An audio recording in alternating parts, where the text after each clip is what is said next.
Naks naman kaya pala ganon, tamis ng ngiti ng magkuya ah.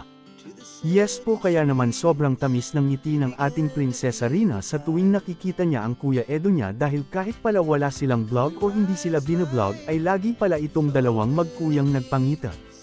Tulad na lang noong sinabi ni Kuya Edo na kahit matagal na silang hindi nagkakasama sa vlog ni Rina ay nakikita niya naman madalas si Rina. Kaya naman talagang hindi makalimutan ni Rina si Kuya Edo niya dahil nagkikita din pala sila kahit off-cam lang. Tulad na lang noong debut ni Carla ay magkatabi pala itong dalawang magkuya at talagang pinicturean pa sila at agad naman nag-post itong magkuya. Talagang bakas sa mukha ng ating prinsesa na kakaiba ang saya niya kapag si Kuya Edo niya ang kanyang kasama.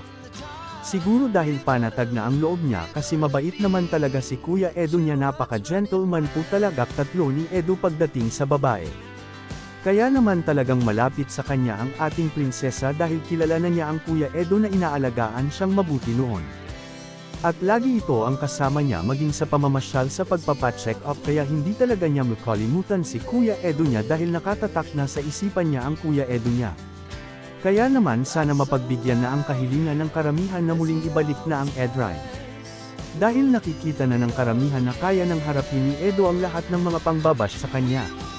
Alam namin Edo na matatag ka na ngayon na kaya muna labanan ang lahat ng mga pagsubok. Alang-alang sa iyong mahal na kinakapatid na si Rina.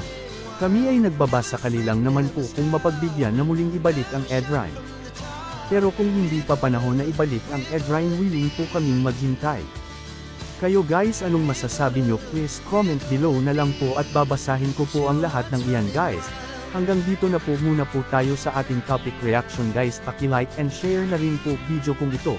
Muli maraming salamat po sa patuloy nyo po sa pagsuporta sa munti kong channel at sa patuloy nyo po na pagsuporta sa mag-amang Matubang at sa lahat ng mga Kalingap partners muli maraming salamat po good day and God bless everyone.